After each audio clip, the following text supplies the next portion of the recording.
Hello there, my beautiful souls. I am Danyell Carmelita, your favorite tarot reader and astrologer. Are you ready to take your spiritual journey to the next level? Introducing Danyell's Astro Tarot Elite Club, your exclusive getaway to daily insights, cosmic guidance, and so much more for just $4.99 a month. As a member, you'll receive daily readings designed to align your day with the universe's energy. Start each day with clarity and confidence. Do you need a personal reading, or do you want to have your astrology chart read fully? With being a member, you also can enjoy exclusive discounts on all my offerings just for our elite members only, all for just $4.99 a month. That's less than a cup of coffee. Join Danyell's Astro Tarot Elite Club today and elevate your spiritual path. Hello, welcome. We have crazy news today, which is not crazy. It's more than obvious if you are an astrologer, but if you are not, I'm sure that's why you're here. Maybe you love astrology. I'm not sure. Maybe you know just as much as I know. So we're in it together, or you're just new. But welcome. Today in this video, I'm going to talk about the October horoscopes, the astrological insights in this video or in this episode, because you could be listening to this via podcast. I'm also going to explore the intensity of this month and the current events. Okay, I'm going to take a closer look of the major events that we are currently experiencing as I am filming this live. It is October 1st, and we have the eclipse in Libra October 2nd. Okay, we are going to discuss the Israel attack. We're going to talk about Hurricane Helene or Helen. I don't know if I'm saying the hurricane right. We are also going to talk about the VP debates. If you are in America, the vice presidents are going to have debates today. I'm going to discuss the dock workers protests that is also happening if you are an American citizen, and I'm going to explain it through astrology, and I'm also going to pull some tarot so it can all make sense. Not only am I going to discuss that, but I'm also going to discuss the horoscopes. I'm going to give you your monthly tarot and your October horoscope. So stay tuned, because this is going to be a doozy. You guys will be here in real time doing a live reading with me, because I haven't really had time to do the full breakdown of everything. So we will be breaking it down together. I would love if you know more information about anything, because I am an astrologer. I am not a historian, or I don't really know politics that well, or even the things about war. I've never even experienced a hurricane, but I'll explain astrology and tarot, and we'll break it down together. Okay, so stay tuned for this video. Let's get started.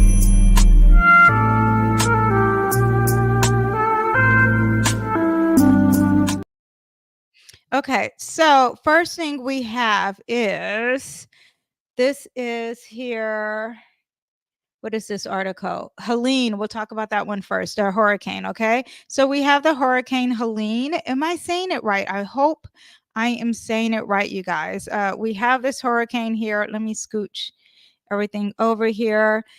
Helene death toll climbs to 138 as search for missing in North Carolina continues. Now, I'm not sure where this hurricane hit. I thought it, oh yeah, it says Florida's Big Bend region late Thursday night as a category 4. If you don't see this, made a landfall. Now, see, I didn't know how to look up a hurricane, because I didn't know if I looked up, I'm talking about astrology now. I didn't know if I look up when it started or the landfall, because I don't know hurricanes. Okay, but it says here Hurricane Helene made a landfall along Florida's Big Bend region late Thursday night as category 4 hurricane with winds 140 miles per hour. Okay, now, okay, and you see this, I can't even play video because I don't know how to make the sound go on my video, but the death toll, I hope isn't higher, continues to climb as rescue efforts persist across the Southeast. Hard-hitting regions, including parts of West North Carolina, are receiving aid from various states as emergency crews work to reach isolated communities devastated by this catastrophe flood. Now, I'm going to actually stop sharing that, and I'm going to show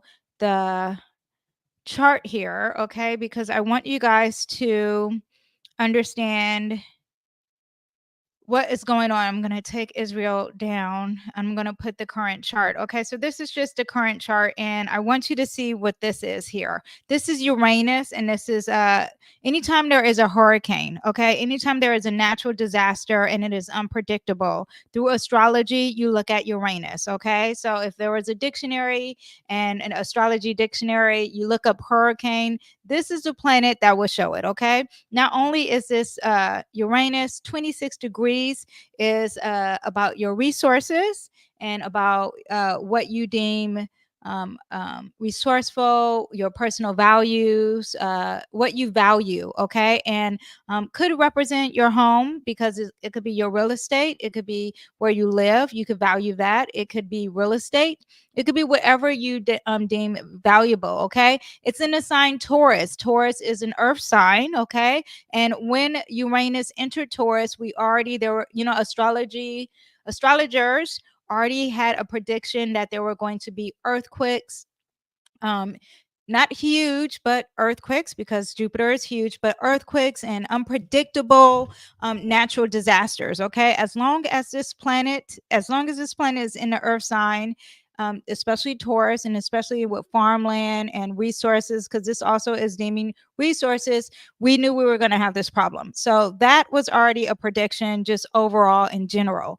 With that said, it is conjunct this fixed star, and this fixed star is Algol. I can't pronounce the fixed stars. They have the craziest names. I mean, they were created a long time ago, so the names are different. But this is the same fixed star, not but. With that said, this is the same fixed star that is the reason Donald Trump got shot in the neck. Okay, this fixed star, this is my prayer hand. Let me get to what this fixed star is. Okay, Algol. Okay, when Uranus is in the sign Taurus at 26 degrees, last time it was in this degree is when Trump got shot. It was in his 10th house. Okay, now it's still in his 10th house. So let's see what happens to Trump. Hopefully, everything is going to be okay. With that said, it doesn't matter what political party he is, a human being. Okay, so there's that. Now, what this means is it means several things. Okay, this fixed star can represent primitive female sexuality. It can represent getting strangled, getting beheaded, danger of the throat or neck.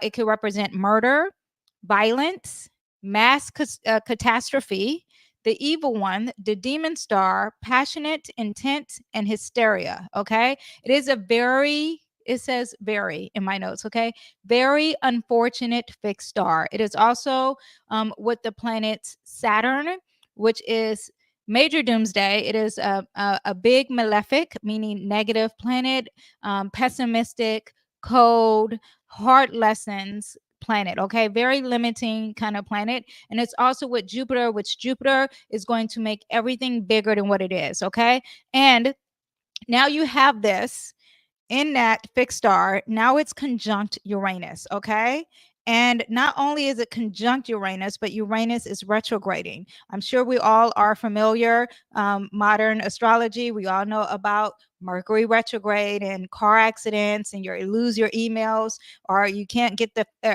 airplane flight that you want. Well, Uranus, I already explained, is huge surprises in the sign Taurus, huge surprises with natural disasters, and it's retrograding, meaning we're going to redo this and we're going to do it right, and we're going to make it bigger than ever, and it's not going to really work the way we want it to work. Okay, and it's conjunct that fixed star. When it's conjunct that fixed star, the translation of that is destruction and violence. Okay, intense transformation. There's loss and there's tragedy. Okay, it is a collective tragedy. It often shows up in themes of loss, grief, suffering.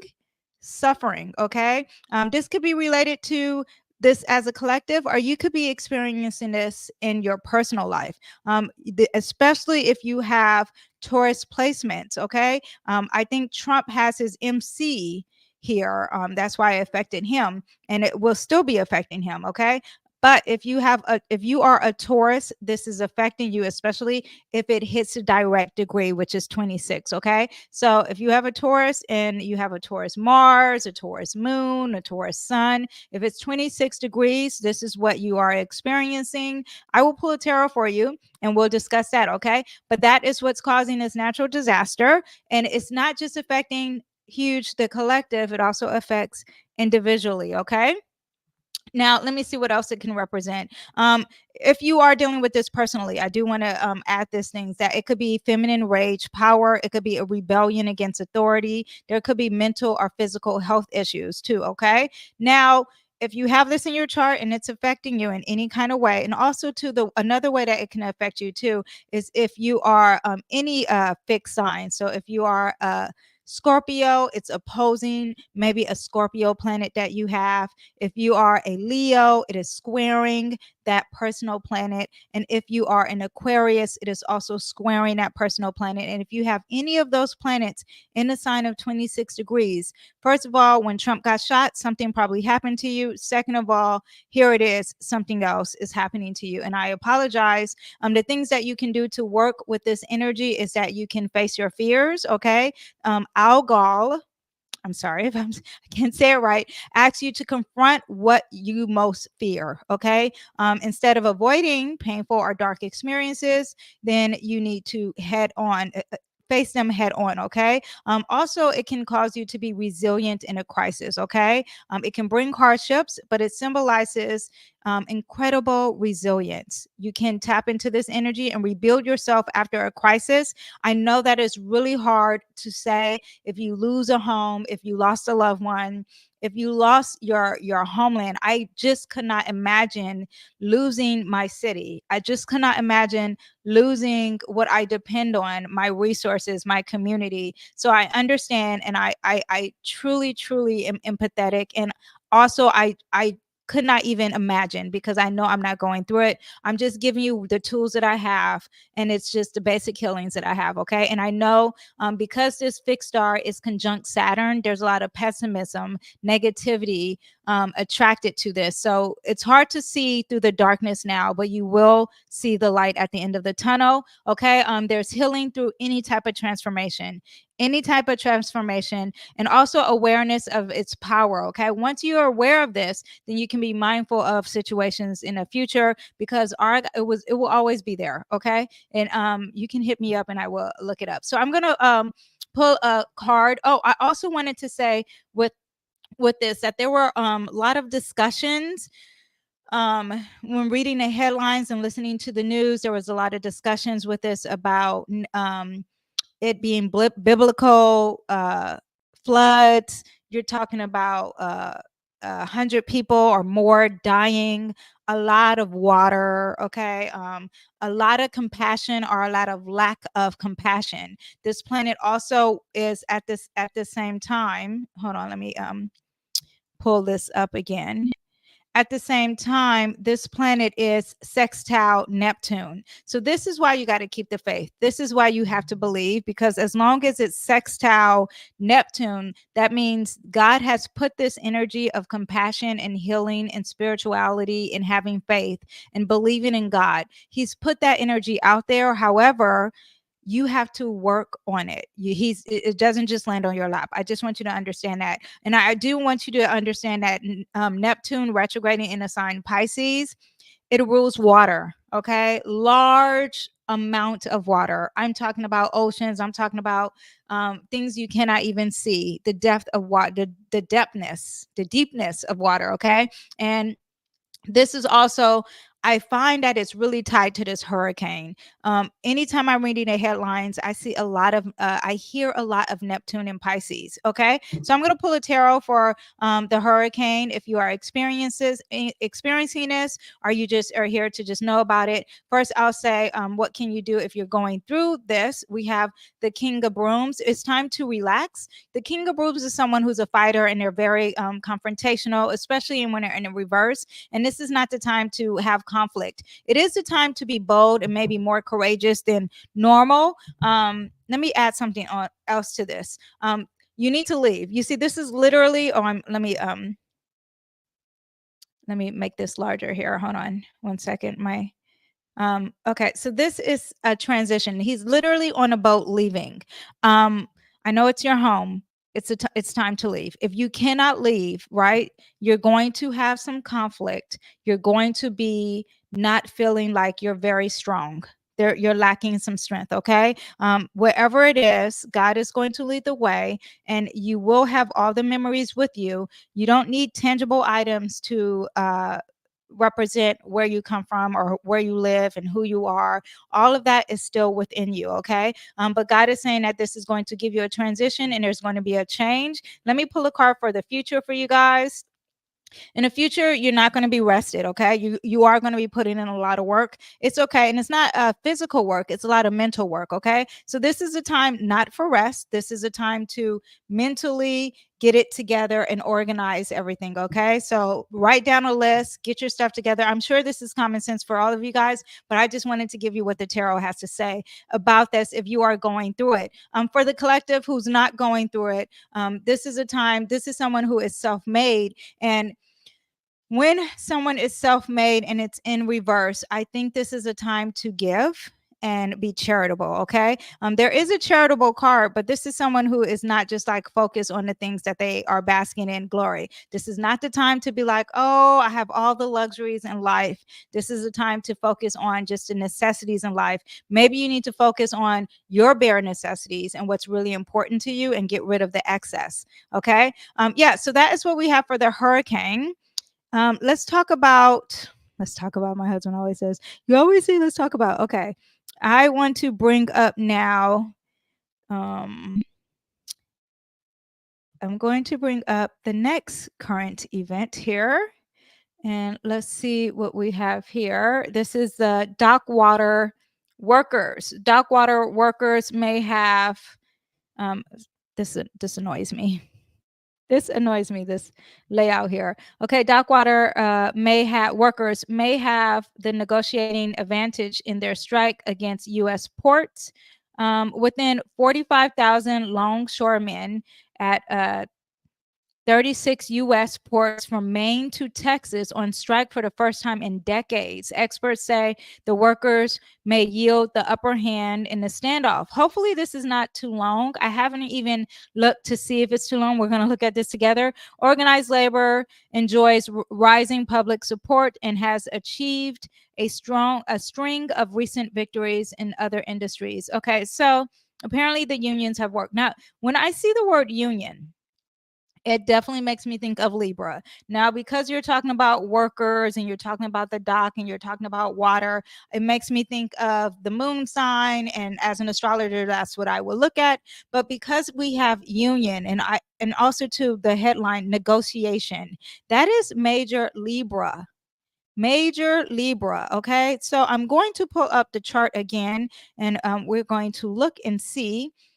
I'm kind of already knowing what this is. Okay, this is October 1st. I don't know what time it happened. So let me see if the moon, yeah. So the moon has been the same. Oh, the moon is in Virgo. Well, there you have your workers. Okay, the moon is in a sign Virgo. Virgo represents workers. Okay, busy workers, employees. Okay, so that is what we have. And the moon also represents what the people want. They have the popularity of the people, or the emotions are for the people who are working. Okay, are they emotional? They're very emotional about their job. So that is what you have here about their routine, their day-to-day tasks, which is your job. Okay, now we do have this, and Uranus does represent a strike, so we do have that. And I have heard some stories of people being very violent at the strikes, which is not very common for a union strike. I don't think. Let me have some water. Might have to get up in a minute and get. I don't know why I got a bottle that has little amount of water. So there is that. Let me see what this is really. What I see really is that this is dealing with the eclipse. Okay, this eclipse, I went over it 1,000 times in so many videos, but this eclipse is about unions. This eclipse is about a partnership. Okay, this eclipse is about negotiation, about fairness and justice. Okay, let me see what we have here. Uranus and Taurus could be a thing because also with Uranus and Taurus, you are talking about what you value, and they're going to stop it. They're talking about stopping your food, your gas, your toilet tissue. I mean, if you've experienced COVID and the toilet tissue crisis, you know what this is. Okay, now, on October 1st, they can go into agreement or they can go into strike. Agreement would be this. The strike would be this. This is a little bit, it's a wide quincunx, okay? There is some uncomfortableness with it, but usually it has to be closer in the degrees. If you know astrology, then that's what it is. But you are talking about labor laws. And anytime you're talking about a law, you are talking about Libra, you're talking about Sagittarius and Jupiter. Jupiter is in the news business right now, and it's all about talking. So there it could be some negotiation with that because this is dealing with some law too. This also is square, sextile square trine. It's trining, so this could be kind of positive. It's a wide trine, but there could be positivity. Miami has already started to strike as of yesterday. This is October 1st. They said Los Angeles did too, but then I also heard that they had a different union, so I don't know. Anyway, but the point is that this is the eclipse. Currently, the moon is in Virgo. Tomorrow, the eclipse will be in Libra. So there is going to be major discussions on this tomorrow, and something has to end. The eclipse means cutting something out. Either you're going to cut out the injustice or you're going to make it fair. Now, an eclipse energy can last up to 6 months. So this could be longer than what we can expect. I am praying to God it's not. We are expecting some surprises when it comes to our resources, okay? It is conjunctus alga. Let's see how long it is. Let's see when it leaves. We're still in the days. Let me see. It's still conjunct that unfortunate planet here. Okay, here it is.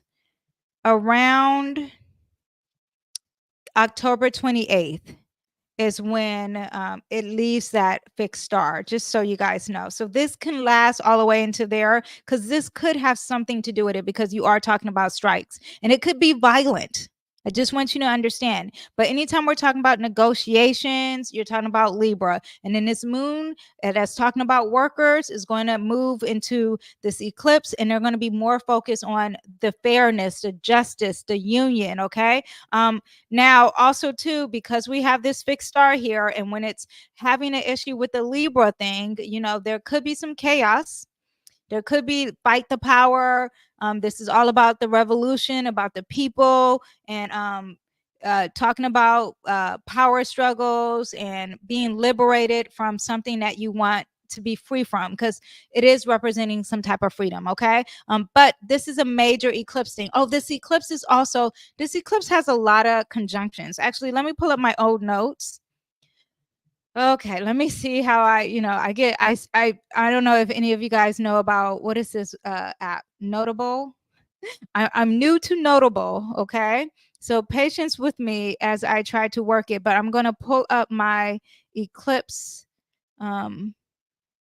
September, my eclipse note, so I can really break down this eclipse here because it's conjunct a lot of things, and it is happening October 2nd, but it's already affecting us. I did several videos on that, okay? But I want you to know it's already affecting, and the major people who it's affecting, okay, are the Libras, of course. And I discussed that. Cardi B is a Libra, and if you didn't know, she's over there arguing with Offset. Okay. It's also affecting the Cancers because that's what made me bring up the notes. Mars is squaring this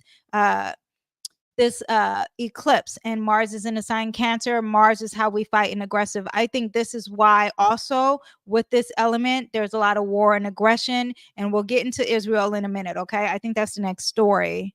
Maybe it's the VP. Anyway, but we have it. So you have the partnerships having a struggle with aggression, and it's an emotional and very sensitive aggression. Okay. So you have that happening here. Now it's a conjunct. I don't have all the asteroids here, but I'm going to bring them up. It's conjunct Mercury. Okay, that's more than obvious. It's sitting here. This is a Mercury kind of eclipse. Mercury means that the news is going to be said. It's going to be worldwide. Okay, everyone's going to be discussing it. It's going to be rumors discussing anything regarding this eclipse. So if someone's breaking up, or if there is a union, or there's something with law, there could be some rumors, but whatever it is going to be discussed, good or bad. Okay, so that is what you have when it's conjunct Mercury. It's squaring Mars, which I discussed. So there's conflict with this harmony. There's conflict with justice and fairness. Okay.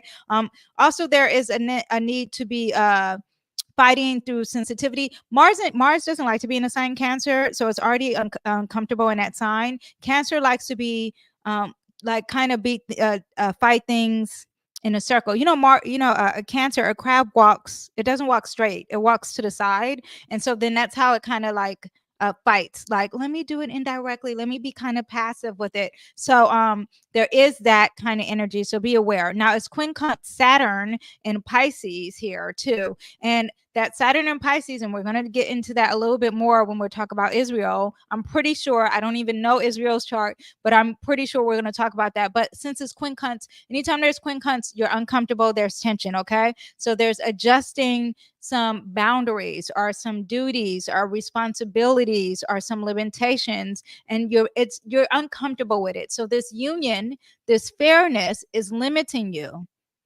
and you don't know why, because Pisces is very much like, why there's confusion here. Okay, so be aware of that. Okay, so now it's also conjunct some asteroids. Okay, I won't put them up because then I get to like distracted while the asteroids. I'll just tell you, it's conjunct Balcon, and Balcon is about transformation, and it's about strength, and it's about inner alchemy of the soul. So there is a transformation with this eclipse, and this eclipse again is affecting the Cancers, it's affecting the Libras, it's affecting the Aries, and it's affecting the Capricorns. It's affecting all the cardinal signs, and the cardinal signs like to get something started. So something new is going to start from this eclipse, regardless of the situation. Okay, so regardless of the Israel and Iran situation, even though this is the last eclipse, so something's supposed to end, but something's going to start new with this. Okay, and the Vulcan being conjuncted, and it's at 10 degrees. I just want you to know that it's very much conjuncted, and it's talking about a transformation. Are there some strength? Are there's a purification, a cleansing, a releasing of the lower ego? It's very positive. But okay, now with that also said, it's also squares Ceres. In Ceres, I don't know if I'm saying it right, I apologize. Ceres, Ceres. Okay, and that asteroid is all about mothering and nurturing and caregiving, and that makes me think that it could be the problem that we have with our resources. Okay, because it's challenging our resources, it's challenging our earth, our mother earth kind of energy, and it's very nurturing, and it likes to take care of us. Could be like our resources there too. It's dealing with our food. So it makes me think that if this strike continues, we're talking about toilet tissue, but the issue could be more food. I just want you to understand that. Okay, it's also conjunct another asteroid, which is called Australia. Okay, it doesn't have an L in it. I just added that L. Astraea. Australia.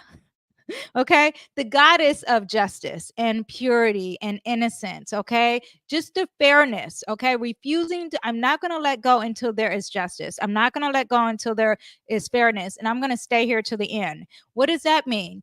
Until these dock waters, they're not going to bend.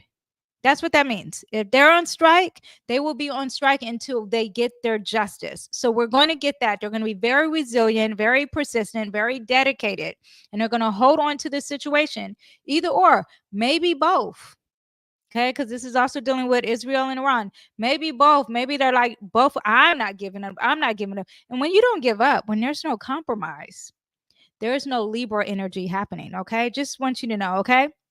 Let me see. A new beginning in justice and balance and fairness, restoring harmony and balance, letting go of unhealthy attachments or patterns. This could be something you're dealing with personally too, just so you know. And the last thing that is conjunct is Lilith. Okay. Lilith is the sexual one. This is the P. Diddy issue. Okay. So Lilith is adding some powerful, complex, that archetype that is more deepened and feminine, and it's independent.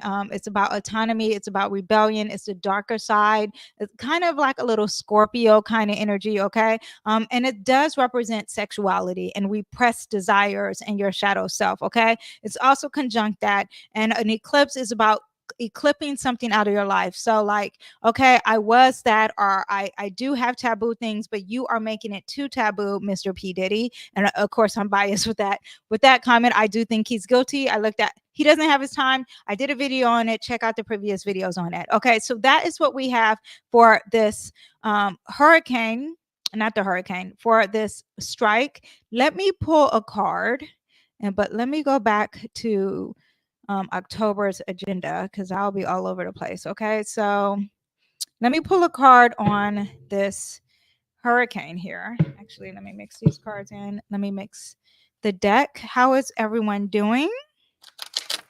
Do you like this kind of content, you guys? I love current events. I love astrology. I love tarot. So why wouldn't I love to put it all together? Again, the King of Brooms.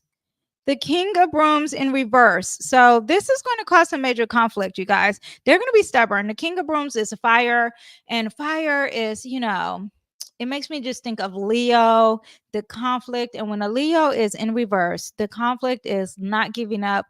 Sagittarius in reverse is like someone's overly optimistic, and they think like, no, we're going to win this. We're going to get this. We're going to fight until there's no end, because we're going to get justice, and they're not really seeing things very clearly. What else do we have for a fire sign? Is Aries. Aries in reverse means that they are too courageous, okay? And they don't know what they're up for. They don't know who they're fighting, and this could be for the workers or for the union. I don't know who they're going against, okay? Let me pull another card. A lot of cards in reverse, which kind of makes sense, because whenever there is an eclipse coming up, a lot of reversals happen. This is what I've known from my experience. This is why I will not be pulling no cards tomorrow, or every card will be in reverse. I promise you. But this is a conflict. This is your challenge. That's a conflict. And maybe there won't be a conflict, because usually it represents competition and conflict in the upright. But in a reverse, there could be some too much conflict. Okay. Either it's going to be too extreme, or maybe there won't be. But because we have these two cards together, I find that this eclipse is going to make some strong conflict, especially because we have that Mars retrograding there, okay? That Mars adding that conflict to it. And there's a lot of asteroids sitting up there. And then we have Uranus conjunct Algol. I can't say the fixed star. Just a lot of drama going on, okay? So that is what we have for that current event. The dock workers, I keep saying dock water. That is a beach in LA, by the way. Okay, so let's get on to the next current event here that we have. And let me pull this up and see what we have here. Okay, now what's going on here? All right, so now are we talking about the VP? Oh, okay. Tim Watts and JD Vance 2024 VP debate is tonight. Here's what we know. Oh, what do they know? Washington, JD Vance of Ohio, Minnesota government, Tim Watts, both relative newcomers to the national political spotlight, face off Tuesday, which is tonight. Let me see. Watts, who is Harris' running mate, has had a long career in politics. Vance, the author of the book, and I said I was going to read this book too. I need to remember to read it. Was the first elected to office in 2022. Okay, yada, yada, yada. It's going to be held at 9 p.m. tonight. It's going to be in New York City. Now that I did look up because of the chart. Where is the debate? Yeah. New York City. What are the rules? Oh, let's get into this. Okay, let's get into what are the rules. Both campaigns agreed to a 90-minute debate with a 4-minute commercial break. 4 minutes. I pay for no commercials on everything, and Hulu drives me insane that they have commercials. I really don't even want to give Hulu my money because of that. Anyway, because I'm paying for no commercials, but I still have commercials. Anyway, the campaign staff are not allowed to interact with the candidates during the breaks. There will be no audience, which I don't like that. COVID ended.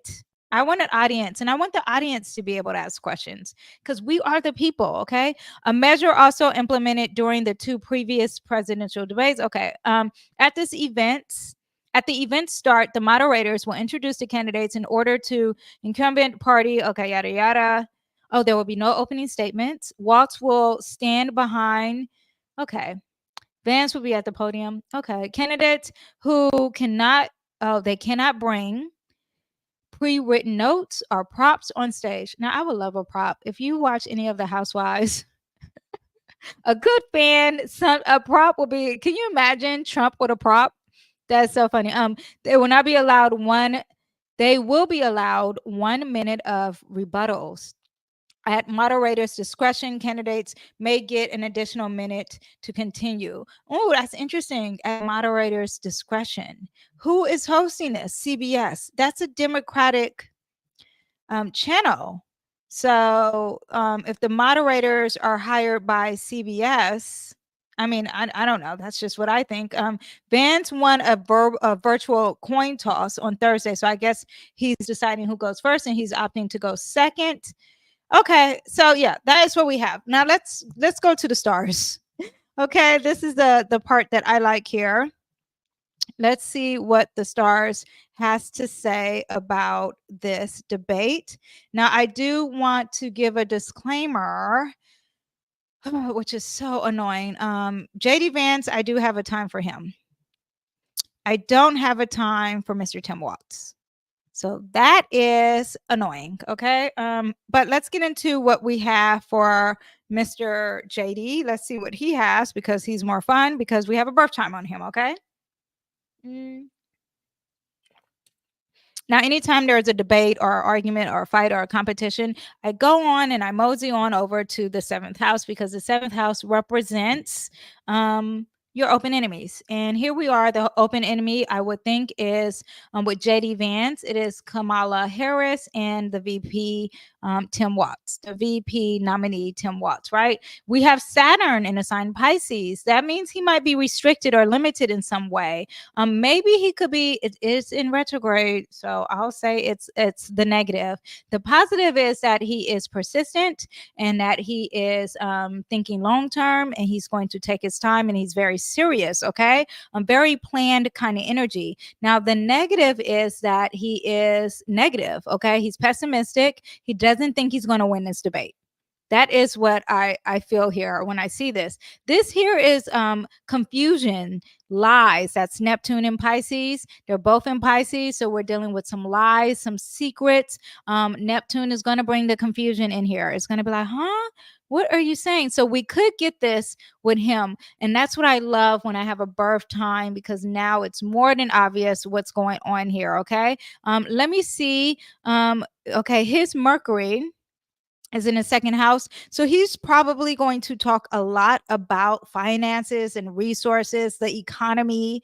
What we deem valuable. I'm pretty sure that's oil, whatever America seems to think is valuable. Now, Mercury is in the sign Libra. So I think we are going to talk about laws. What does Libra represent within a country? Do you guys know what Libra represents as far as government? Let me see.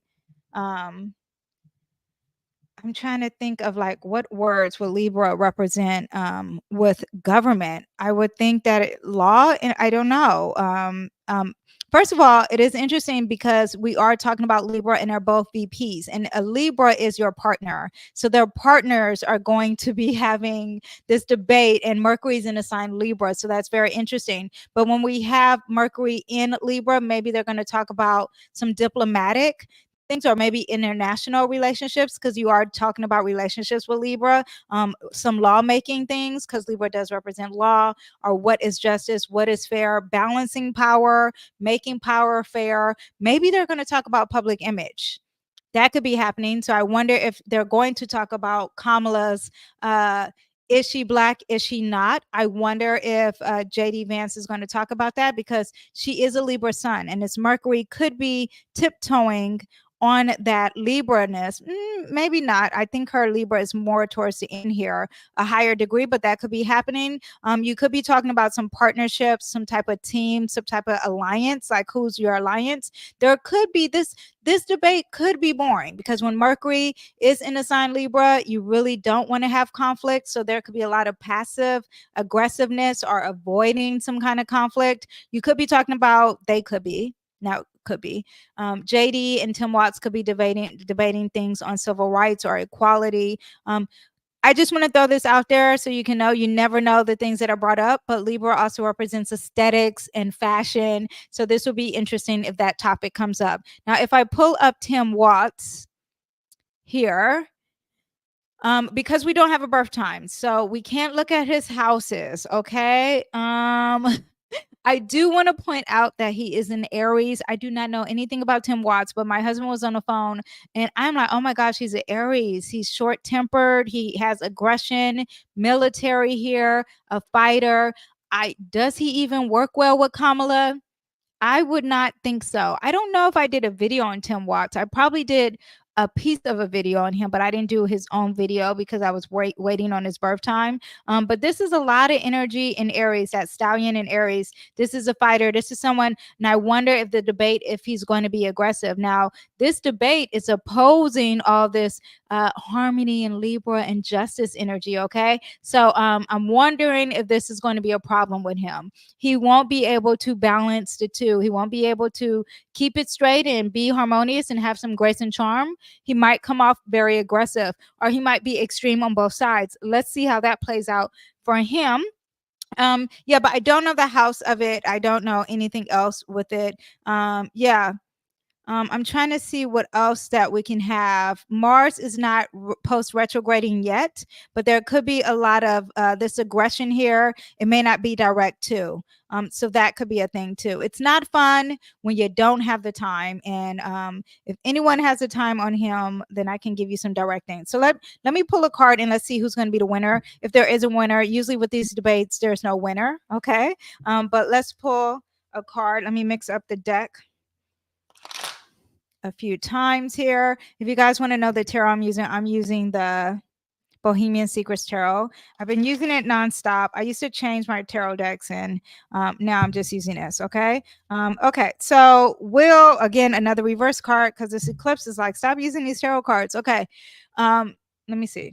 I just want to show you that my cards are not all in reverse. Okay. Just so you see, it's just that the reading is coming in reverse because whenever there's eclipse, this is what happens. Okay. Now this one is going to be on JD Vance. Okay. So JD Vance is got the Queen of Machetes in reverse. So either this is about him, okay? Looks like he won't be compassionate with his words, okay? Maybe he won't be telling the truth. Maybe this is logic kind of energy and he won't be compassionate with it. This is someone who could be very straightforward with the words, not thinking before he speaks kind of energy. But this is the Queen is dealing with some passion here, compassion and nurturing energy, and he's not going to have it, and he's going to be very opposite of nurturing and compassionate, no compassion, and just speaking very bluntly, which is the energy that you would have for Tim Watts. Maybe Tim Watts is going to bring that out of him. He is someone who does have a lot of Gemini placement, so I think he's probably good at debating and speaking and writing. I did a video on him. Check it out. It's really good. And I think this was before I had his birth time too. But it's pretty accurate from what I know of the things that I've been listening to him about. But it looks like either he's not going to be telling the truth, there's some secrets, or he's off when it comes to debating. Okay. Now, as far as Tim Watts, right? Tim Watts, he's got an Ace of Pentacles.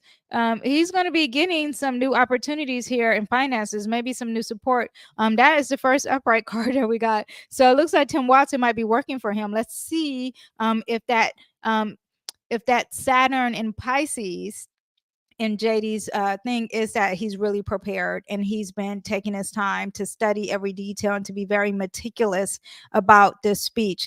I do find that out of the two of them versus their partners, because it's Libra, Kamala's, I don't know about Tim Watts, but I don't think Kamala is a great speaker. just don't. I know she probably seemed like she did good in debate, but she didn't really answer questions. Okay. And she says the same thing over and over in every interview. Now, Donald Trump, if we already know about him, he has an ego. Okay. He's great at debates. He's really quick. He's very funny. At the same time, that ego gets in his way every single time. So it's easy to set him up. I think that these two may be smarter than that. So this might be more of a great debate, and it might be more toe-to-toe than we think. Okay, that's just me and my psychological energy, okay, of breaking down our charts a little bit. Yeah, even though I didn't break down Tim's chart that much. Okay, so that is what we have for the debate. Let's get into what we are currently experiencing, and that is, it is currently happening now. Okay, and let me pull it up. Let me see if I can actually go to it first. We have here, Iran carries out massive missile attack on Israel, expanding Middle East conflict. Iran launched a major missile strike that targeted sites across Israel, while Israel's air defenses attempted to shoot down incoming fire. Did they shoot it down? Air raid sirens wailed and loud booms were heard in Tel Aviv and throughout the country. There was no immediate word on casualties or the amount of damage caused by the Iranian attack on Tuesday night, which was morning for us. Also too, I didn't even think about like the hurricanes here that we're having, and then like Biden, like, is he in charge? I know he's in charge, but like, is he fit to be in charge? Anyway, okay. President Biden, because if that was my dad, I would be like, rest. I'm thinking as a normal person, he needs to rest. I just wish there could be like an in-between person right now. Anyway, President Biden directed the U.S. military to shoot down the missiles targeting Israel. Okay, so America has probably cut off the missiles. I don't even know, does Iran even have the strength to do? I don't know anything. I'm ignorant towards all this, okay? The Iranian strikes come in the wake of an escalating Israeli campaign against the militant group Hezbollah in Lebanon, including okay, so this I kind of discussed last video, and they did those pagers. I broke that down a little bit. I am very ignorant to this relations in these countries. Okay, I'm very, very ignorant to it. I'm not ignorant to astrology, but I'm ignorant to this. So I just wish I need like a podcast on it. If you guys know a podcast or a quick book I could read on it, so I can connect it to astrology. But I'm going to tell you what I know, and if you know more about the relationships about Israel and Lebanon, because I'm tell you the truth, I didn't even know Lebanon is a Muslim country. I'm assuming they're Muslim. I'm assuming because that's who they're against. But Lebanon, they did the pagers and they did the bombs with the pagers, which was kind of that was a clever thing. Iran claimed the missile attack was in response to the assassination of Hezbollah's leader. I was going to look up his astrology. I was going to look up his chart. You know what I'm going to do? I'm going to give you the information I have today, but I am tomorrow, because we are dealing with an eclipse. I'm not going to pull any tarot, but I'm going to probably do a TikTok. And it's not a TikTok. I quit TikTok, by the way. I'll probably do a short video in TikTok form and put it on here. Okay. So just make sure you have your little alert thing so you can see that. And I'll go deep in here. I'm going to look up his natal chart. Okay, let's see what here. Who was Hassan? I can't even say his last name. The Hezbollah leader killed by Israel. I mean, killed the Lebanese militant group. Okay, you guys probably already know this. I'm learning this, but I do know they just killed him. The Israeli military said it had killed the 64-year-old leader of Hezbollah in what is called a targeted strike on the group's headquarters on Friday. Okay, so they killed him Friday. So Iran's like, okay, we got to step up. I know after the Hamas attack, they kept bombing around that area. And I was just like, what's going on? I personally believe, from the little knowledge that I'm getting, it's not enough, but this is just a little knowledge that I'm getting, that they want a war. I feel like Israel wants a okay, yeah. Israel was sending bombs to Yemen. Okay. Where is, Lebanon is right next to Israel. That is crazy. And they're just, that's crazy. And they just killed. Yeah, I feel like they're asking for war. How much power does Iran have? It's a very big, look how little versus, I would think the resources are big here, but I guess they're depending on America. Okay, so we get here are the horrific pictures. You guys, this is currently live. If I go to YouTube, did they stop bombing? Because when I went to YouTube, right, and I put in um oh, what's her name? Is she talking about if I put in I met her daddy, Candace Owens is going on. See, this says this is live. Can you guys hear that? Can you tell me if you can hear the sound of this video? Can you guys hear the sound of this video? Just say yes if you can. This says, can you guys hear the sound of this video at all? I don't know if you can. Anyway, if you can't hear it, there are bombs. This is a current live YouTube video because the chat is on. But there are sirens going on in this video, and this is currently, I think this is currently now.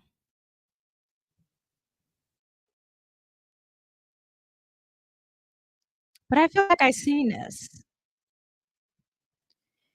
Anyway, yeah, I don't even, that has to be Israel because they're attacking Israel. The comments though that I was reading, oh my gosh, you're talking about Libra, the eclipse in Libra.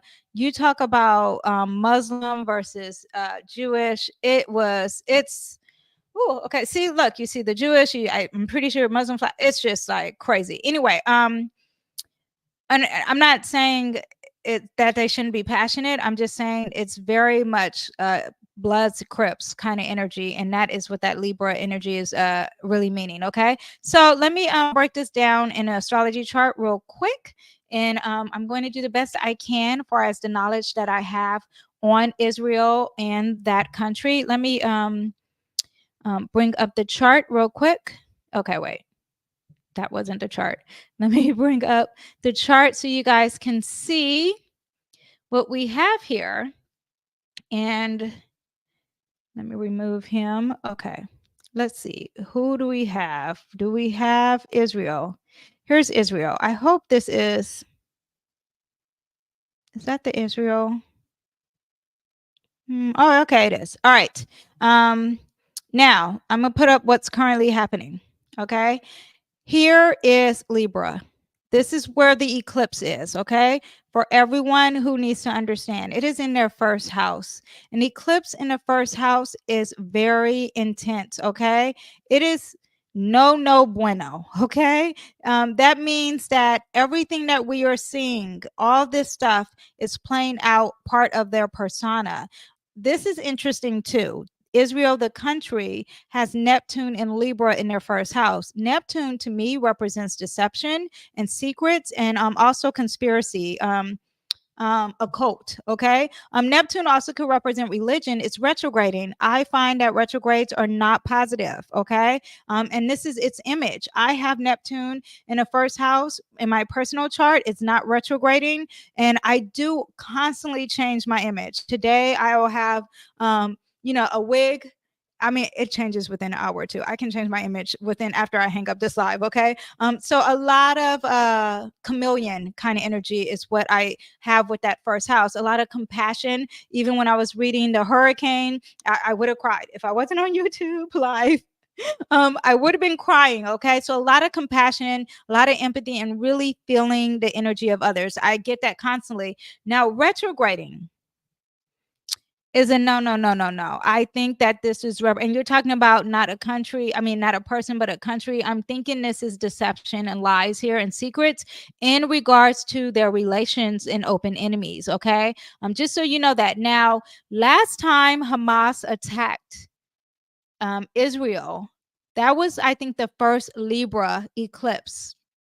And that was just a few days before the eclipse. The eclipse is tomorrow. This is the last Libra one. So they're like, okay, you know, we're gonna start it and end it. And usually during eclipse, during the seasons of the eclipse, you want to learn that lesson. Eclipse tells you, God says, okay, you're going the wrong direction. You need to go this way. And if you don't go that way, P Diddy, because he also has this eclipse. That is when the first Libra, one of the Libra eclipse years ago, is when he met Cassie, and God keeps trying to redirect him, and he's not listening. He's not listening. And the same goes to, I would think, Israel. Okay. The eclipse, and I don't have Iran's chart. I can look it up, and I will do a video on this, a huge video on this, and look at everyone's chart, because no country is perfect. We know that. At the same time, I know what eclipse mean for an individual. So the same would go for a country. Okay. And this has nothing to do with the spiritual belief or other people. I do not believe that people should be suffering.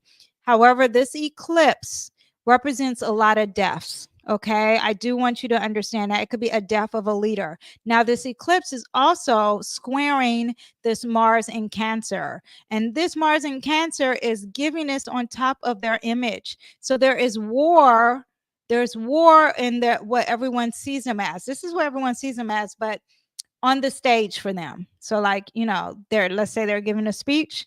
There's war happening in their homeland. That's what Cancer represents, in their homeland. Okay. So there's war and conflict. Now, this is what I want to bring up. And it's conflicting this relationship that they have out in the open, that is also regarding their image. Like, people consider Israel, they don't think of Israel without thinking of Palestinians. I'm realizing that now, and I can see that through the astrology, are their connection to Muslim culture, or their enemies. Just so you know that. Okay. That's just what the astrology is saying. Now, this eclipse, which is supposed to eclipse something, and usually when there's an eclipse, eclipse like this, it usually represents the death of a leader. So we already have the death of Hezbollah, but I'm wondering if there's going to be more. The reason why I say that is because when this planet starts to retrograde, right? Let me do it in weeks. When this planet starts to retrograde, it starts to go in the sign Leo, right? Leo is sitting on a lot of their planets. It's sitting on their emotions.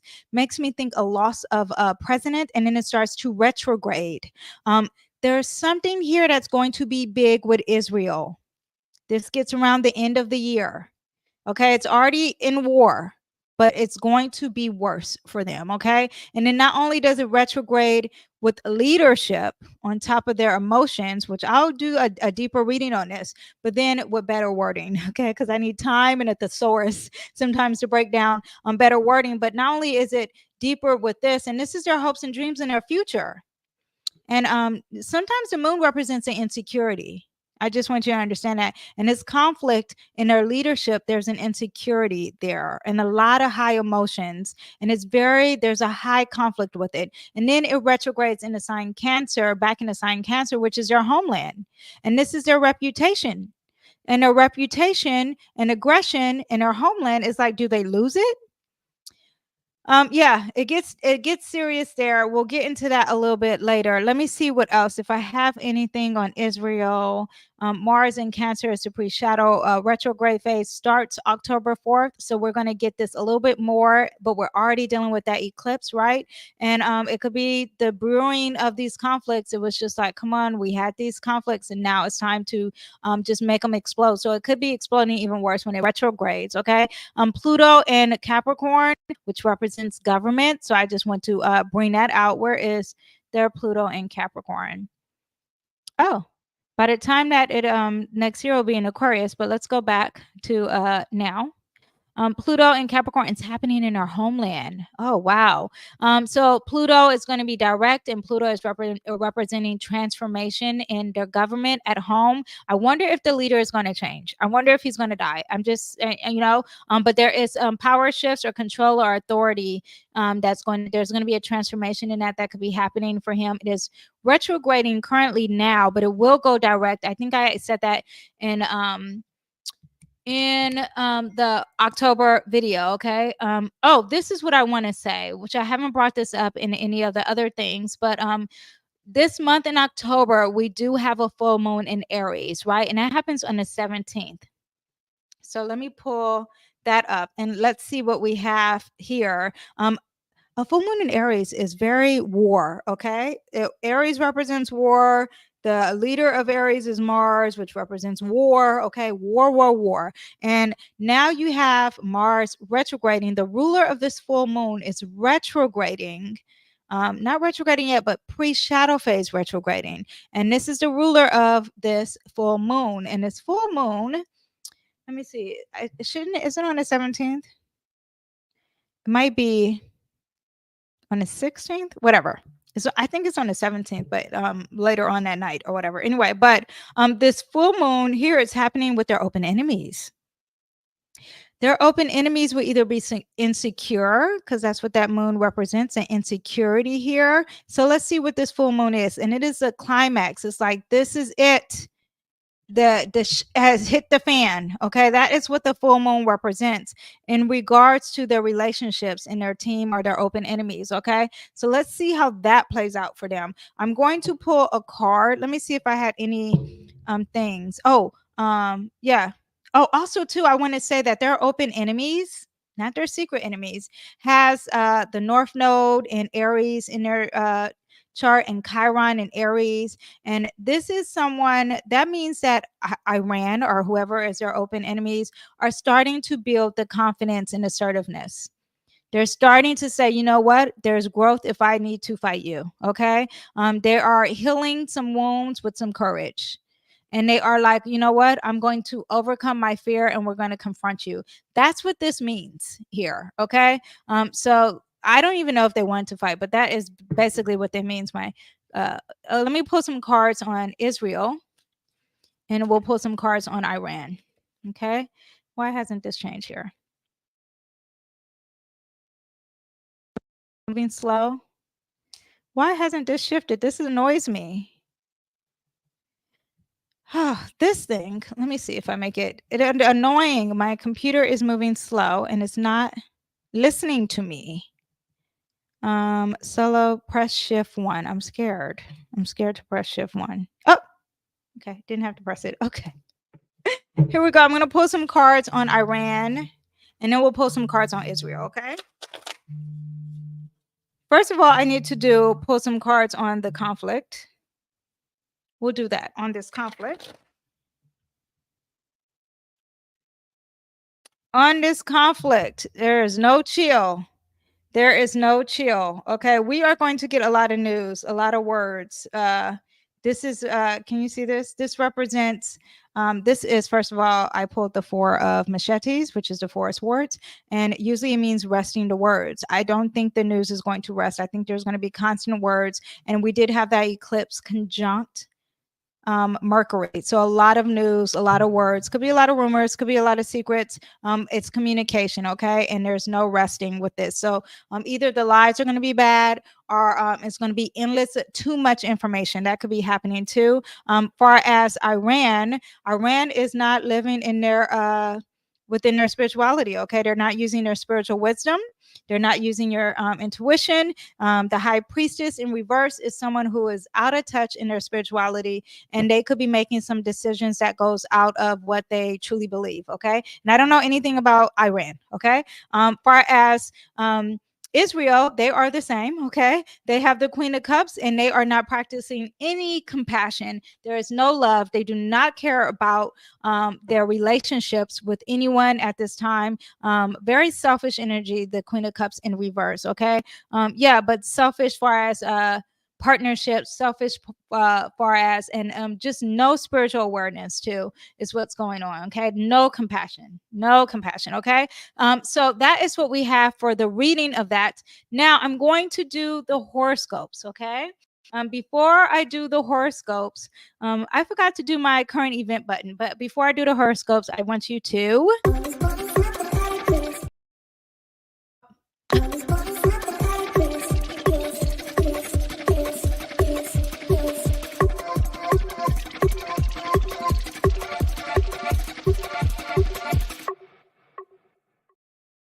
for those of you guys listening, that says to thumbs up and like. And if you are on podcast, I would say not only to thumbs up and like, but I would encourage you to download this episode. Now I'm going to grab some water. And while I'm getting some water, I would like you to listen to my sponsor. Hello there, my beautiful souls. I am Danyell Carmelita, your favorite tarot reader and astrologer. Are you ready to take your spiritual journey to the next level? Introducing Danyell's Astro Tarot Elite Club, your exclusive getaway to daily insights, cosmic guidance, and so much more for just $4.99 a month. As a member, you'll receive daily readings designed to align your day with the universe's energy. Start each day with clarity and confidence. Do you need a personal reading, or do you want to have your astrology chart read fully? With being a member, you also can enjoy exclusive discounts on all my offerings just for our elite members only, all for just $4.99 a month. That's less than a cup of coffee. Join Danyell's Astro Tarot Elite Club today and elevate your spiritual path. Okay, so now we are going to do the horoscopes, and let me pull up my notes for the horoscopes, you guys. Thank you guys for watching.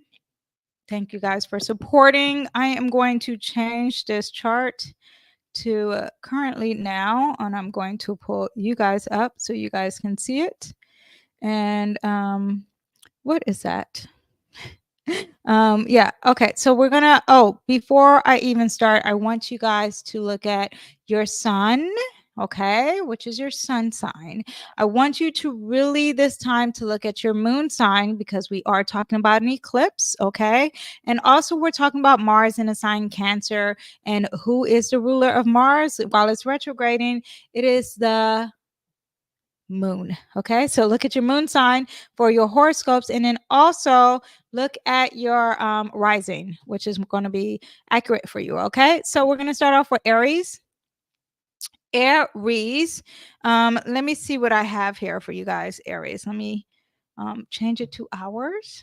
Okay, we have a few of the, let me see how I can do this. I'm trying to set this up so I can see you and see my notes. Okay, so on the 2nd, we have the eclipse, right? Oh, actually, let me change the day. Should I change the day? Maybe I'll just say it. Okay. On the 2nd, we have the eclipse, and the eclipse is going to happen in your 7th house. Relationships dynamics will be huge. Okay. It may trigger something with a partnership, something with I was about to say your resources, something with law and fairness. Even aesthetics could be a part of this. You'll need to reevaluate your closest bonds and perhaps let go of connections that no longer serve your higher good. This is probably already happening for you, okay? Cardi B and P. Diddy. Yes, but Libra placements, this is probably already happening for you.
I don't know what happened.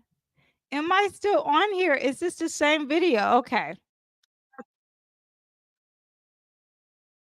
Is that why do I hear myself? Oh, okay. All right. There we go. That was really weird. Okay, I don't know where I left off, if you guys even heard me. But Aries, let me get on to you. Let me add you back on. That was very bizarre. That's the first time that's happened to me on live. But we'll just get back onto it. Okay. I'm going to actually bring this here. Okay. So now, where are we? Okay, let me pull up the horoscopes for Aries.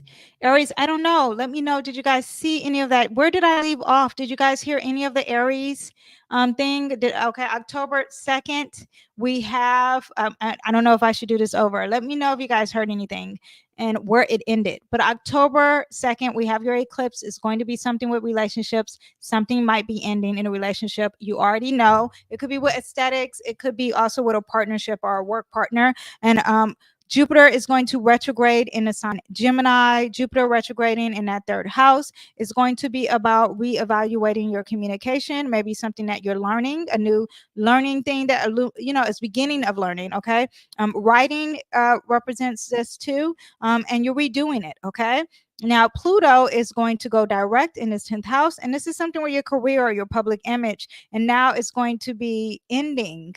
29 degrees represents an ending and a great ending, like a great closure. Hopefully, you learn that lesson so you can really embrace this Pluto in Aquarius energy. But there's some type of transformation that is happening here, or some type of power happening for you guys. Now, Mercury on the 13th is going to enter Scorpio, and the sun soon will be entering Scorpio during the 22nd. And when you have that, then you're going to have a lot of either transformation, a rebirth, some type of healing, some like you're going to therapy kind of energy. It's very deep, very intense. Okay. Okay. While you have this, there could be some intimacy. Maybe there's a focus on sharing some income, joint income with someone. Power also. Secrets being told also is what you have with that. Now, the full moon in Aries is going to happen in your first house. So this is a climax of either independence, emotional independence, or emotional independence, or like having some power, or maybe a new beginning and self-image happening for you. Okay, let me see what else we have. Oh, Mercury is going to enter. Oh, I'm trying to use my iPad for Mercury is going to enter that 8th house there. Not Mercury. What's entering your 8th house? No, I already discussed that. Mercury entering your 8th house. Did the sun. Oh, on October 31st, you are going to have very positive energy with yourself and spirituality happening. And this is during Halloween. So the card that I pulled for you, and I don't know if you saw it, is the Ace of Cups. And with this, you are going to have new loves, okay? New beginnings of spirituality. It's very positive for you this month. I hope you guys enjoy. Connect to spirituality, connect to your intuition. New intuitive thoughts will be happening. New creativity could be happening. And it's really going to happen at the end of the month for you. You do have these planets in this 12th house, so that's positive. Mars in Cancer might be positive for you, even though it's squaring some things, but it could be powerful for you too. I will see you guys next time. Bye. Okay, Taurus, let's see what we have for you. The eclipse is going to happen. Where's the eclipse? It's going to happen in your 6th house. Okay. And that's all about work, work, work, work, work, work. Okay. Your health habits, working, employees. Maybe you're changing your jobs. Maybe you're changing a coworker. Something's going to end here. Okay. And it's definitely maybe a love relationship that could be happening, that could be ending. Jupiter is retrograding in that 2nd house of finances. So rediscussing finances, relearning how to be, reassessing how to feel secure and to feel confident with what you deem is valuable. Pluto is going to go direct in your 9th house, and maybe you'll have some momentum in higher learning. or transition in higher learning or traveling or something with spiritual beliefs, or your philosophical beliefs, and there's a transition and there's a closing to this, okay, that is happening for you, and especially in regards to long-term energy. On the 13th, Mercury is going to enter this seventh house, and this is going to be about relationships, thinking about relationships, secret lovers, okay, could be happening there, okay. Yeah, but having deep conversations too in regards to your relationships. Now, the full moon is going to happen in your 12th house. Now, this is a zenith of self, maybe a self sabotaging, some habits, something that's healing, and something that's dealing with the subconscious, or something that you fear emotionally. And it's really about the self, okay? Or maybe courage, or doing something new. On the 22nd, again, that Scorpio energy of relationships will be really big for you. And maybe there's going to be some things coming out in the dark, far as a relationship, okay, and it could be very intense. At the same time, it could be great intensity or transformation. And that Mercury is going to trine Neptune in the sign Pisces, and that is in your 11th house with your hopes and dreams on Halloween. So meaningful conversations with friends and groups can bring inspiration. Maybe you will be trick-or-treating or be at a Halloween party, or maybe you'll be connected to someone in your community, but very positive, creative, loving energy, okay. This is the Eight of Cups, and you're not walking away. There's something you need to walk away from, and you're not walking away from it, okay. You're kind of stuck, and you need to be aware of what that eclipse is telling you, because it's either something at work or something with your relationships, but it's no longer serving you, and you're not walking away from it. So what is the point of that? I will see you next time. Bye. Okay, Geminis, let's see what we have for you. The eclipse is going to happen in your fifth house, which is tomorrow, and this could last for a few months here, okay? That fifth house is all about your self expression and creativity. Could be dealing with children, could be dealing with romance. Whatever it is a relationship, and there needs to be an ending of that, okay? Don't want to say it's children, but maybe a dynamic within a relationship. Maybe the child is too dependent on you or codependent, and they are 30 years old living under mom's house. So that needs to be clipped out, that energy there, okay?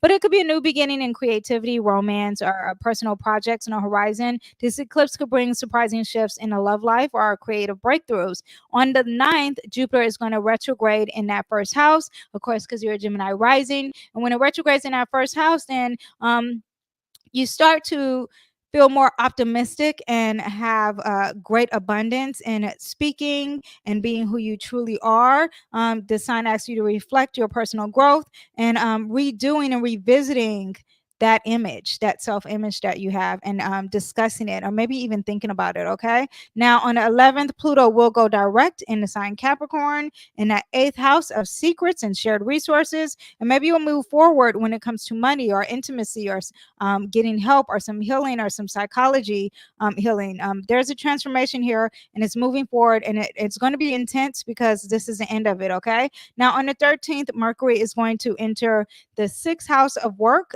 Some secrets at work, some love affairs, secret love affairs at work, power at work. You could be thinking deeply about work routines or your health, analytical thinking. Yeah, that's very dark, or that's like buried in, and it's going to come to the light. That could be happening. Now, that full moon in Aries is going to happen in your 11th house. And when it happens in your 11th house, there's a climax with your social life or your community or your hopes and dreams. This is also dealing with technology in the future. So there's something there with versus the self, not versus, but with the self, and you having courage, and very emotional time regarding that, because it's going against a partnership or a romance of some sort. Okay. Now, Mercury, the sun will enter that 6th house. So work and more investigation of work, or whatever that I discussed with Mercury.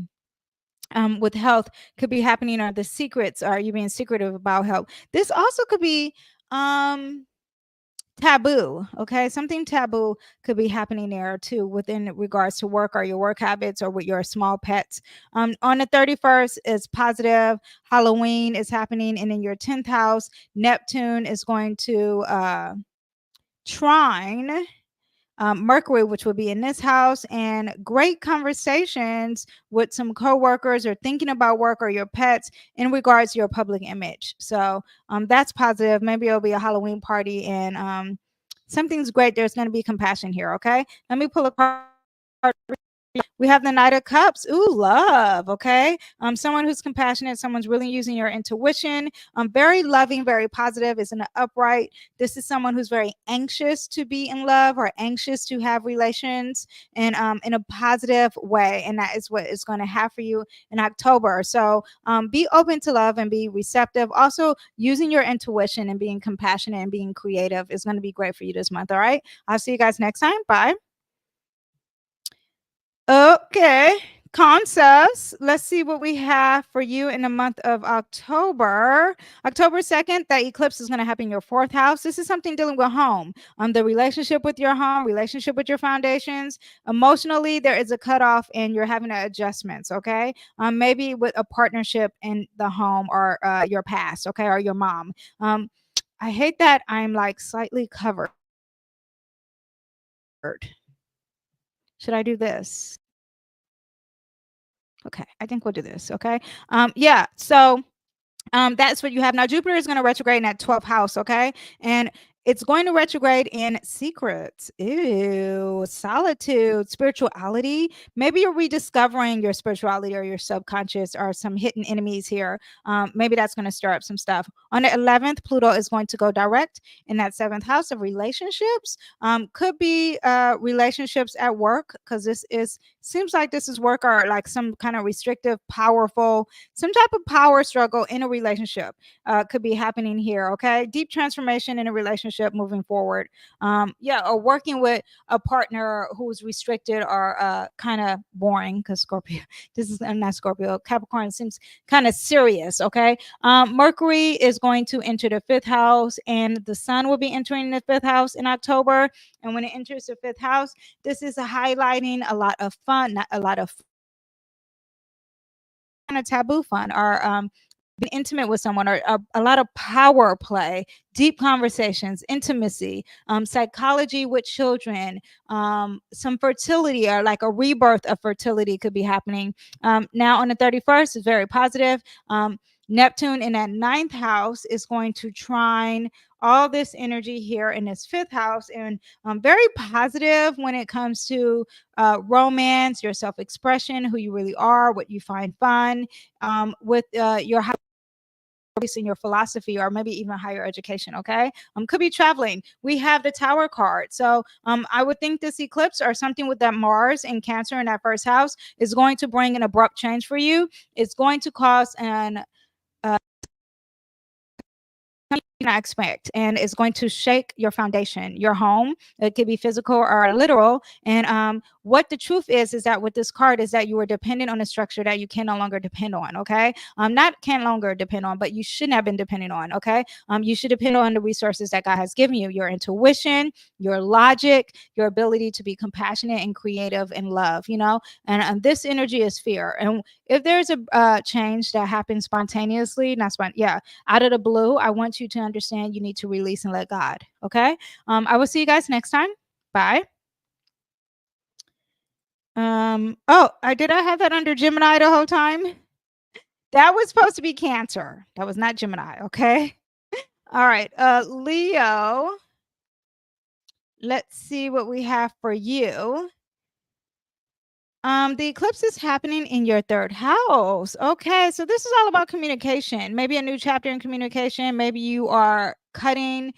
Maybe there's something with law with communication, or you might experience shift in relationships with your siblings or your community or your neighborhood. And there's some aggression there happening that it could be secret, and you're like, where is this coming from? I don't understand, because you have that Mars in the 12th house. Now, Jupiter is going to it's going to retrograde in that 11th house. And this is dealing with your hopes and dreams. And this is dealing with something that's like technology or future or social media.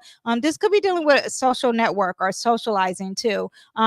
there's going to be some redoing and restructuring, long-term goals, old friends, group associations. You may have to return to it. Now Pluto is going to go direct in that sixth house there, and that is all about work and health, so it gets a little better for you, right? Oh, Leo, this is Trump too. Whenever I think of this planet here, but it's true. Closure of habits or your career, your work too. That's happening here. Some with small pets. Now, Mercury and the sun is going to enter that fourth house in Scorpio, and it's going to be some deep connections at home or deep connections with your roots. Maybe you will find some mysterious things happening from your past, and maybe there's investigations of some ancestry that could be happening here. Now, on the end of the month is going to be positive because this energy here will be trining this eighth house. Neptune, and when it trines Neptune, then it's very positive with intuitive and emotional breakthroughs or shared resources. Now, the full moon is going to happen on the 22nd, and that's going to happen in your fourth house. No, in your ninth house. Yeah, so there's a zenith happening here with your philosophy, your beliefs, maybe higher education, maybe something is going to cause a conflict while you're traveling, okay? But it will be a turning point. It will hit the ceiling fan. Okay, you'll be like, I have it. There's no end to this. You have the devil card for the month of October. This is someone who is dealing with some addictions. I would think that Mars and Cancer in that 12th house is bringing something there.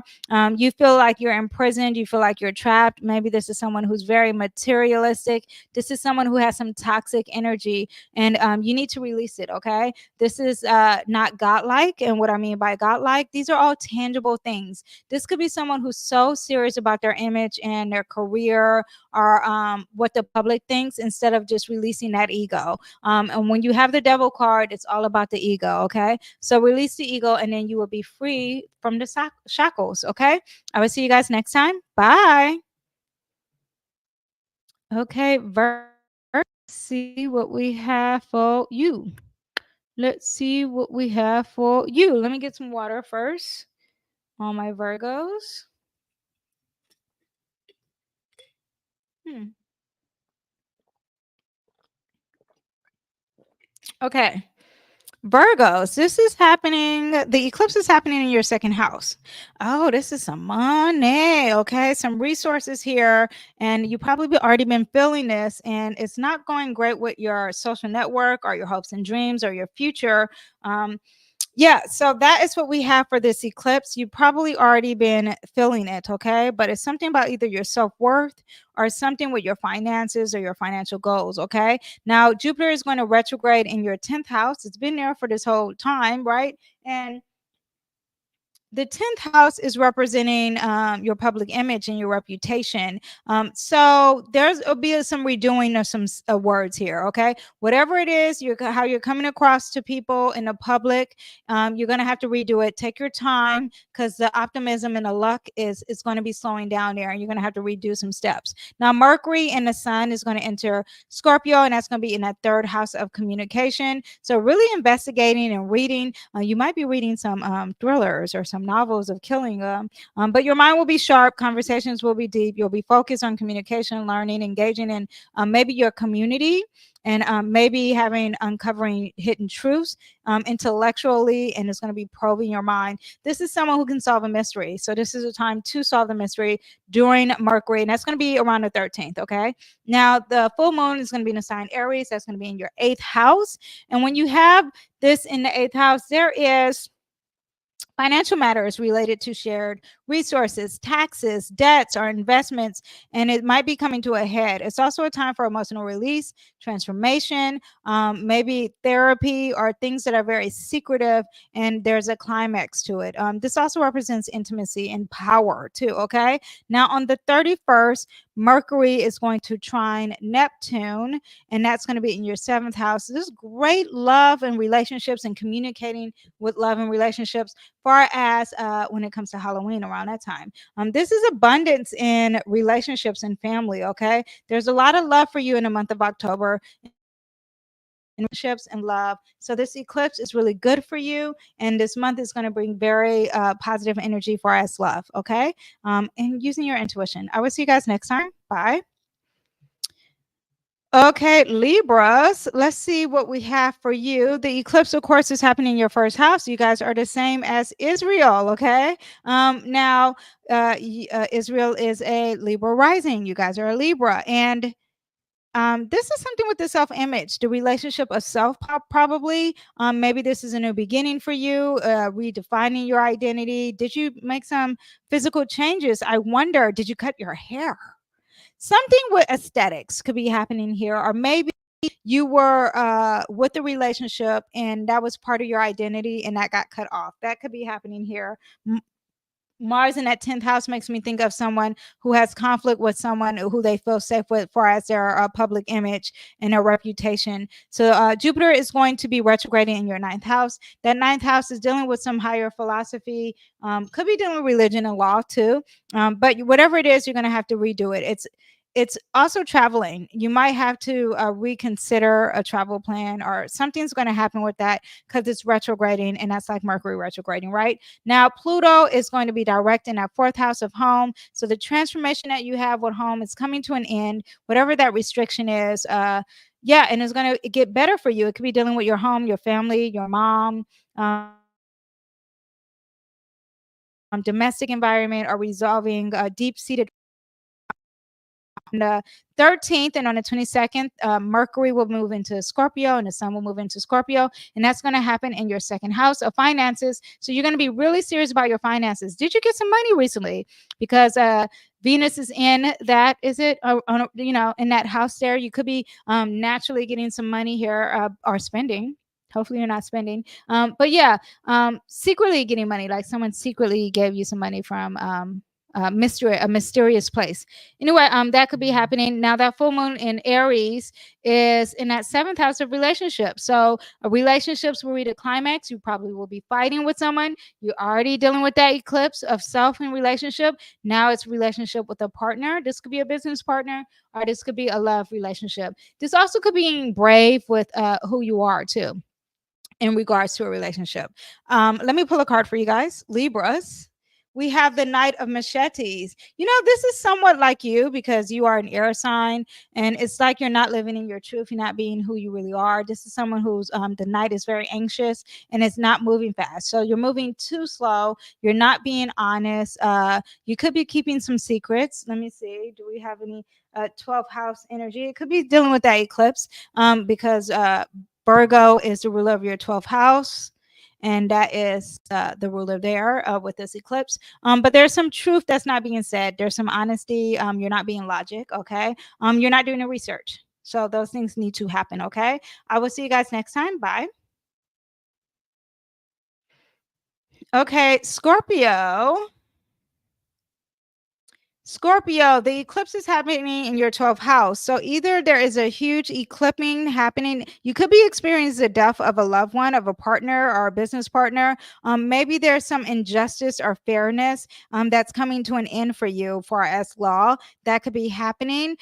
Yeah, or this could be relationship of your inner self and your spirituality. That could be happening as well. Now, Pluto is going to go direct this month in October in your communication, and maybe there won't be as much restriction and power in the words or the things you said. If you're writing a book, maybe there'll be some momentum in writing this book because Pluto will be going into that 4th house in Aquarius. Now, Mars is in that 9th house of your travel, and there's aggression, maybe with traveling with this eclipse, or there's some aggression with higher learning, aggression with law too is what this could be depending on. Now, Jupiter is going to retrograde this month in that 8th house. This is about money and finances and debt you owe or taxes. And when it retrogrades in here, the luck is not lucking. Luck is not lucking. I'm getting delirious. Okay, your luck is not abundance here, or maybe it's too abundant. Like too many secrets, too many things that are taboo, maybe too much sex. Okay, because this does represent intimacy. And saying it, or this could be social media too. So be aware of that. Now on the 31st, at the end of the month, on the 31st, Neptune is going to square, not square, it's going to trine. What is it trying? Oh, it's trying Scorpio. Where's the Scorpio? Here we are, first house. Oh, okay. It's going to trine that first house of self. So a lot of love of self and romance, probably, or really self-expression could be happening. Really being proud of who you are around Halloween. Now, these two planets here will go into the sign Scorpio on the 13th and then on the 22nd, and this is going to bring the fears, the power of yourself happening. Scorpio risings. Maybe you will be telling some secrets you don't want to tell, but it's happening anyway because it's secrets of yourself that could be happening. This is the house of self. And you're going to have Venus, Mercury, and the sun in self. So it's all about you in October. Yeah, celebrate. Happy solar return too for you guys. Yeah, I will see you guys next time. Bye. Oh, wait, not bye. Let me pull your card. We have the King of Brooms. Okay, you guys, if you have any conflict, keep it to yourself. This came up earlier, but the King of Brooms is someone who is fighting too much, and it could be while you're traveling over there in that ninth house with that Cancer in that ninth house. Be aware of that aggression. This could be during that full moon, and that full moon is happening in your sixth house at work. Be aware of that because the ruler of the full moon is going to be, and that's going to be around the 16th, 17th, is going to be dealing probably with some travel. Be aware of that. I will see you guys next time. Bye. Okay, Sagittarius. I'm a Sagittarius rising. I'm a Scorpio moon, and I'm a Cancer sun. So this is the last of me. Okay, Sagittarius. That eclipse is happening in the 11th house. I think I wrote really good notes on this too. So let me see. The eclipse is happening. Big changes in your social circles. Long-term careers may arise. It's a time to reassess places in your community and the causes of your support. You may start a new chapter with friends or groups. Networking, hopes and dreams, aspirations. Technology, innovation, social causes, all could be changing in regards of aesthetics. This definitely, for me personally, has been dealing with my social media and my technology and changing. I changed all this here. Yeah, and mine's has been more aesthetics with technology. This hasn't been hitting me that hard far as relationships. Yeah, but if it was, because you still have energy of 6 months happening, you be aware of something that could be happening with your future. Okay, and whatever it is, you have to believe in God and you have to have faith. Okay, now that is what we have for the eclipse. It gets a little aggressive far as like intimacy or shared joint resources. Be aware, and that could be affecting this eclipse here. Now when the full moon happens, that full moon around the 17th, 16th is going to be happening here in the fifth house, and this could be romance, and it's like now it has hit the fan. Okay, or something with children. Be aware, your children could be really aggressive towards you, or you could be more selfish in regards to your children. Self-expression, something there is going to be emotional for you. Now Jupiter is going to retrograde in the seventh house. Seventh house represents your partner, not really you. So it's the opposite of the self, which is the first house. So your partner, your open enemy, your business partner, your relationship, yeah, they got to redo a lot of things in regards of the words or the things that they're saying. Yeah, so be aware of that. Maybe they're lying. Okay. Yeah, Pluto is going to go direct in that second house of finances. So you're going to understand finances and reassess your finances. Not reassess. The reassessing is done. You understand it. Learn the lesson before it moves into Aquarius, or it's going to be a hard Aquarius lesson for you guys. Okay. What else do we have? I think I hit it all. Oh, on October 31st. Oh, I didn't say Scorpio season. During Scorpio season, all these planets, these two here, Mercury and the Sun, are going to enter that 12th house. And yeah, it's all about being really deep. It's a time for introspection and deep reflection. Encourage you to explore your subconscious. What do you believe in? What is your spirituality? What are your hidden truths? I'm thinking about this discussions of the hidden self, mysticism, tarot readings. Okay, I do a lot of that, and that are past lives, hidden enemies, endings, and releasing some intense feelings. Okay, And when the sun gets there, it's going to recharge and it's going to be closure of some sort because it enters a whole new session here, a whole new cycle. Okay. Yeah. Oh, on Halloween on the 31st, Neptune here in that fourth house is going to be very compassionate and loving with yourself and that inner world there. Very positive. Makes me think you probably won't be going trick or treating. You probably will stay in, but you really will have a great time at home with a lot of love at home. Okay. Yeah. So we have the temperance, and this is someone who normally needs to practice moderation, or maybe you're doing too much. Maybe there's not enough moderation. Makes me think of that seventh house, because that's Jupiter there, and Jupiter is the ruler of Sagittarius. Let's see what your Sagittarius house is. Oh, your Sagittarius rising of self. Be careful of doing too much. Really take care of your body. Stop eating. Okay. Work out, and watch your partner there, whoever that partner is. Make sure they're not doing too much, and try to practice some alchemy with them too. Okay. I will see you guys next time. Bye. Okay, Scorpios. Pluto's going to go direct in that first house. So the changing of self and the healing of self is going to go direct and have some closure towards that. That's great. The eclipse is happening on the 2nd, which is tomorrow. That's going to happen in your 10th house. And this is something with your career, maybe how you come across your public image. It could be an aesthetic of some sort, or it could be something dealing with law or a partner of some such, or justice. Okay. But there's closure there, and you're going to be ending it. There is aggression here. Remember, it's conjunct all these planets as well. But there is something with relationships, huge for you, happening here. And this could be a partner or a business partner here. They could be very aggressive in regards to your safety and your security. Now, Jupiter's going to retrograde in that 6th house of work. So redoing a lot, and it's going to be really big in far as communication, maybe some new learning things, but discussions and stuff far as coworkers, or maybe your health, or reassessing something with your pets could be happening here. Okay. During Scorpio season, the sun will be moving into the 11th house on the 13th, Mercury into the 11th house of Scorpio. So really having deep conversations with your friends, maybe some secrets will be coming out with your friends too. Now, this is going to, on the 31st, trine this 11th house when all these planets get here. Very positive, but communicating compassion and love. Okay. Let me see. Oh, the full moon in Aries is going to happen in your 4th house. And there's aggression here at home. Okay, something at home is going to be like, I can't do this anymore, or this is the end, or this is the climax of the emotions. Okay, now we have the Queen of Machetes in reverse. We are dealing with an eclipse coming up, so you got to be telling the truth. You got to speak your truth. You cannot be. You got to do your research. Don't be deceived. Queen in reverse, in the swords reverse, is someone who's being deceived. I cannot stop thinking that there's deception here with words. Either you're saying it or someone's saying it to you. It could be that partner. Okay. Be aware of that. Yeah, it's definitely something communicated. Use your logic, do your research. Okay. I will see you guys next time. Bye. Aquarius.